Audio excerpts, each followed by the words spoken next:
Sementara itu pemirsa, berdasarkan hasil sidang putusan MK, beberapa gugatan calon kepala daerah di Sumatera Selatan ditolak.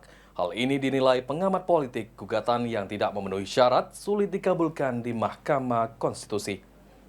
Konstitusi Republik Indonesia yang mengadili perkara konstitusi pada tingkat pertama dan terakhir menjatuhkan putusan dalam perkara perselisihan hasil pemilihan umum wali kota dan wakil kota Palembang tahun 2024. Berdasarkan hasil sidang putusan Mahkamah Konstitusi dari total 9 kabupaten kota di Sumatera Selatan yang masuk gugat ke Mahkamah Konstitusi, 8 diantaranya dinyatakan ditolak. Pengamat politik Muhammad Haikal Al-Hafafa mengatakan, dari jalur perselisihan hasil suara dan gugatan yang dilakukan secara terstruktur sistematis dan masif, sulit memenuhi syarat laporan gugatan, sehingga gugatan yang dilakukan sulit dikabulkan di Mahkamah Konstitusi. Dengan adanya tambahan 8 kabupaten kota di Sumatera Selatan yang gugatan ke MK ditolak, diharapkan setelah pelantikan kerja-kerja pemerintahan nantinya dapat berjalan dengan baik.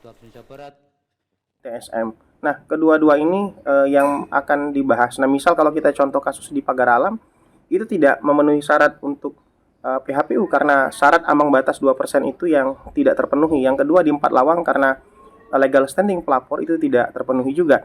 Nah, khusus di Palembang, syarat untuk memenuhi laporan terhadap gugatan TSM yang dilaporkan oleh pasangan nomor urut 1 dan nomor 3 itu ditolak oleh Mahkamah Konstitusi.